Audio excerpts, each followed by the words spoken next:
ጭቃ ላይ ከወደቀ ሰው ምን ያደርጋል መሰላችሁ? ወድቆ አሞት ህመሙን ሳያስብ ሰውን ነው ቀና ብሎ የሚያየው። ሰው ስቆብኛል ወይ ነው። እንዴት ለክብሩ እንደሚጨነቅ ታውቃላችሁ?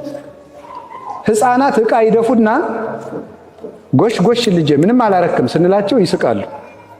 ቀና ብሎ ፊታችን የሚያየው ይድፋህ ካለው ያለቅሳል።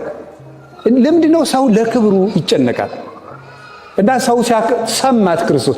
አንደኛ ልብ ብላችሁ አሁን ሰው በዚህ ዓለም ዛሬም ራሱ ሰው ያጣ ምንድነው? የሚሰማው ነው ያጣ።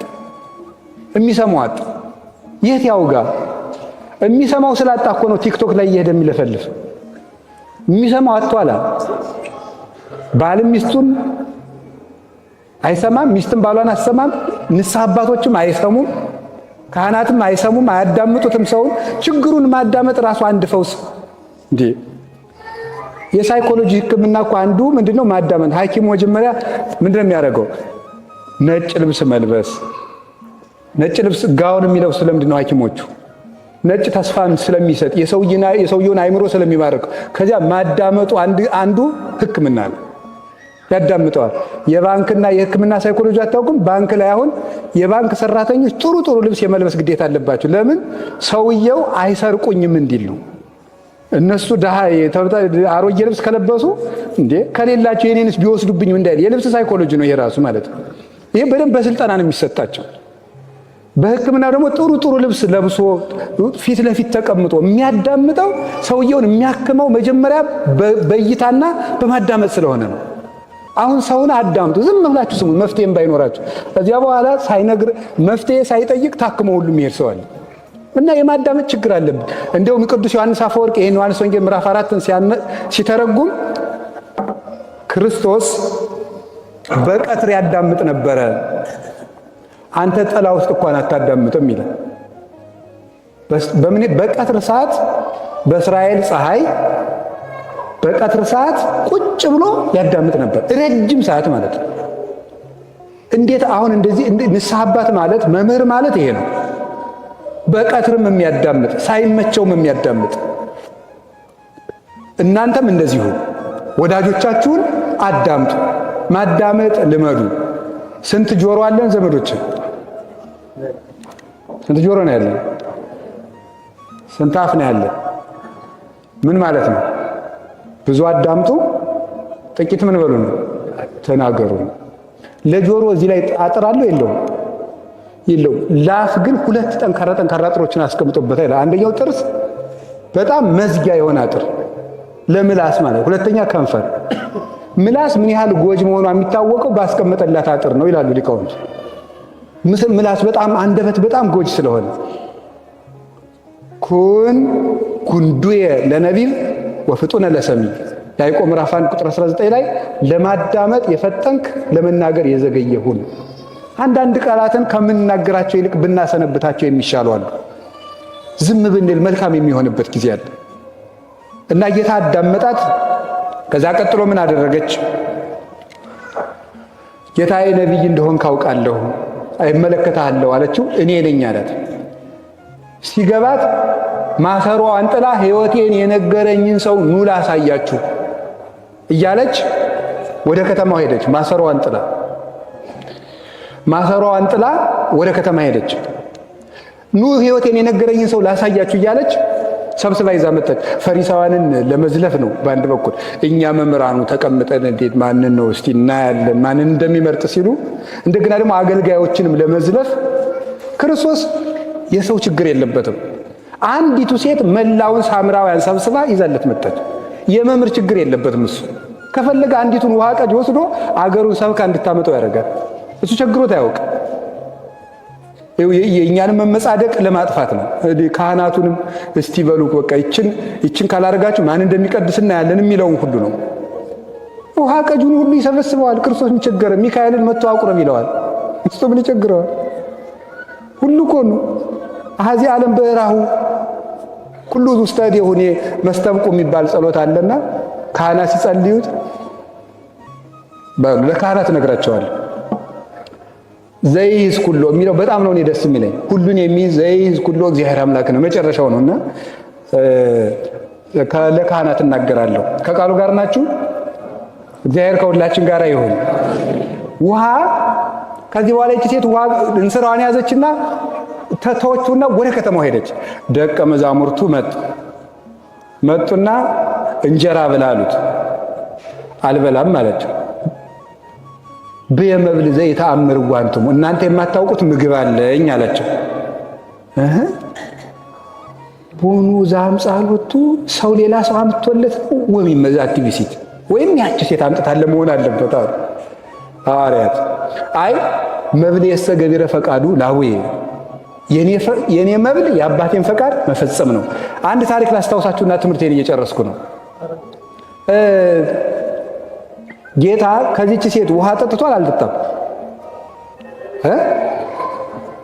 አልሰማችሁም እንዴ? ጠጥቷል አልጠጣም? ስጭኝ አለ። ጠጥቷል። ግን በኋላ ለምን አልጠጣም ይመስላችኋል?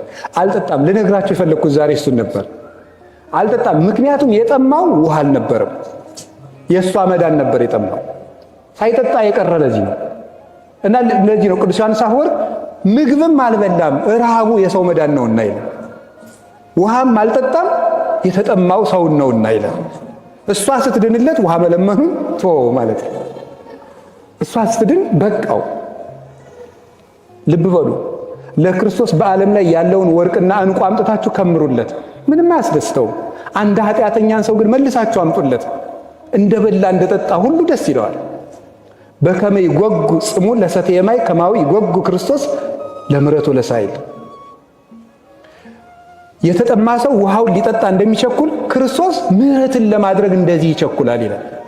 ምሕረትን ለማድረግ እንዲቸኩላል እና የዚህን ያህል እንደሚፈልጋችሁ ግን ታውቃላችሁ። ቆይ አንድ ቀን በደንብ ውሃ እንዲጠማችሁ አድርጉ። የቤት ስራ ልስጣችሁ። እየጠማችሁ ታውትና እስኪ ዋሉ አንድ ቀን በደንብ አድርጋችሁ ውሃ ይጥማችሁና በዚህ መጠን ክርስቶስ እኔን ይፈልገኛል ብላችሁ አስቡ። ውሃ ተጠሙና ውሃውን ቀርታችሁ ፊት ለፊት አስቀምጡት። ምን ያህል እንደሚያስቸኩለን። በዚህ መጠን ክርስቶስ ሰውን ለማዳን የሚቸኩለው። የተሰቀለ ጊዜ በጲላጦስ አደባባይ ተከሶ ሲቆም ጲላጦስን አይሁድን ቢከራከራቸው በጲላጦስ ፊት መርታት ይችላል አይችልም? ከዚያ በፊት አልረታቸውም እንዴ? በመባይቱ መኑ ትገብር ዘንድ አሉት። በምን ስልጣን ነው እንደዚህ የምታደርገው? ግን አንተ ገበያ የምትፈታ ከመቅደስ ያለውን የምታወጣ በምንድን ነው አሉት። ጥምቀቱ ለዮሐንስ ማይቴቲ፣ የዮሐንስ ጥምቀት ከሰማይ ነው ከምድር ነው አላቸው። ከምድር ብንለው እሳ ህዝቡ ይወግረናል፣ ከሰማይ ቢሆን እሳ ለምን አላመናችሁበት ነው? አናውቅ ማለት ረታቸው ማለት ነው። ሌላ ጊዜ ለምንድን ነው ግብር ማትከፍለው ብለው ደግሞ ጠየቁት። ለቄሳር ግብር እንክፈል ወይ ብለው ጠየቁት። ለቄሳር ግብር እንክፈል ዘመኑ ውእቱ መጽሐፎ መልኩ፣ ሳንቲሙ ላይ የተቀረጸው የማን ስም ነው አላቸው። አስቸግረው አይደል የመጡት? ይኸውላችሁ የዚህም ዘመን ሰው እኮ አስቸጋሪ ነው። ለቄሳር ግብር ክፈሉ ቢሉት ፖለቲከኛ ነው፣ በቅኝ ግዛት መገዛታችን አያሳዝነውም ብለው ህዝቡን ሊያሳድሙበት ነው። አትክፈሉ ቢል ደግሞ ኧረ የቄሳርን መንግስት ይክዳል ሊሉት ነው። ደግሞ ሳንቲሙን አምጡት አላቸው። ቄሳር የሮሙ ቄሳር ሀገራትን በቅኝ ግዛት ሲገዛ ለሀገራቸው ባህል የሚስማማውን ነገር አላጠፋባቸውም እና አይሁድ በሳንቲማቸው በቀኙ በኩል የኪሩቤልን ስዕል የሙሴ መጽሐፍ ላይ ያለውን የኪሩቤልን ስዕል ይቀርጻሉ። በግራ በኩል ደግሞ የቄሳሩን ፎቶ ይቀርጻሉ። የማን ነው መጽሐፉ አለ። የቄሳርን አዞሩና የቄሳር አሉት። እንግዲያስ የቄሳርን ለቄሳር የእግዚአብሔርን ምንድን ነው ለእግዚአብሔር ስጧል። ምን ማለት ነው? ይሄ ፈትኖ ነው የመለሰላቸው። አንድ ጎኑን ለቄሳር አንድ ጎኑን ለእግዚአብሔር ስጡ ይቻላል? ለአንዱን ሳንቲም ማለት ነው። እነሱ ፈትነው ስለመጡ በዚህ መልኩ ፈተናቸው። ቅዱስ ቄርሎስ ግን ይተረጉማል። ቄሳር የተባለ ዲያብሎስ ነው። እናንተ የእግዚአብሔር መልክ ናችሁ፣ የኔ መልክ ናችሁ፣ ለኔ ሁኑ፣ ኃጢአትን ለዲያብሎስ ተውለት ማለቱ ነበር ይላል። እንዲህ አድርጎ ሲረታቸው ኑሯል።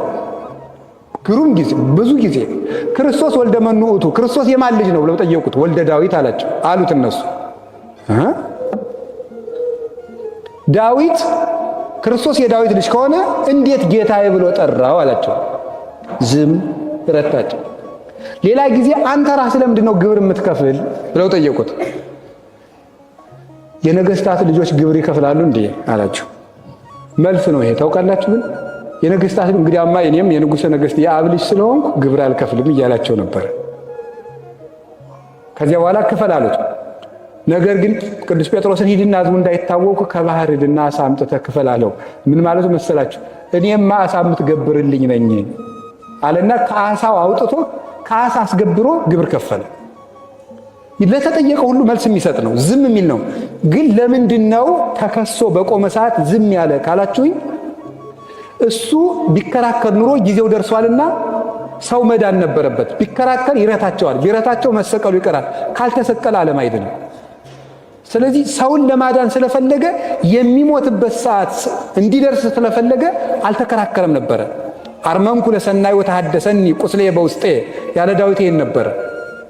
ለበጎ ብዬ ዝም አልኩ ቁስሌም በውስጤ ታደሰብኝ ብሎ የተናገረው ከዚህ የተነሳ ነው።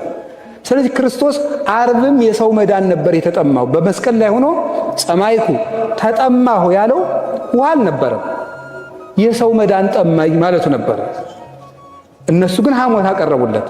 መዳንን ይውላችሁ ተጠማው ሲል ሐሞት ማቅረብ ማለት ክርስቶስ እናንተ እንድትድኑ ፈልጋለሁ እያለ ያንን ፍላጎት ዘግቶ መራራ ኃጢአት መስራት ማለት ነው። ለኛ ሲተረጎም ሐሞት ማጠጣት ማለት ነው። የክርስቶስ መጠጡ የኛ ድነት ነውና፣ የክርስቶስ ምግቡ የኛ ምንድነውና መዳን ነውና። እና ወገኖች ክርስቶስ እንደ መብል እንደ መጠጥ ሰው ይርበዋል፣ ሰው ይጠመዋል። ሰው እንሁን፣ እንመለስ። የማይረቡ ነገሮቻችንን አራግፈን እንጣል። ከማይረባ ነገራችን ካጓጉል የህሊና ድህነታችን መውጣት አለብን። ይሄን ነው ልነግራችሁ ፈልገው። የማያስጠማ ውሃ እርሱ ነው። ሁለት ጉዳዮችን ልንገራችሁ። ከውሃ ጉድጓድ የውሃውን ጉድጓድ ሁለተኛ መተርጎም ስለሚያስፈልግ ነው። የውሃ ጉድጓድ የተባለች ቤተክርስቲያን ናት። የውሃ ጉድጓድ የምትባል ቤተክርስቲያን ናት። ከውሃ ዳር መቀመጡ ጌታችን መድኃኒታችን ኢየሱስ ክርስቶስ አንድ የአበውን በረከት ለማክበር ነው። የአብርሃምን፣ የይስሐቅን፣ የያዕቆብን ክብር ለመግለጥ ነው።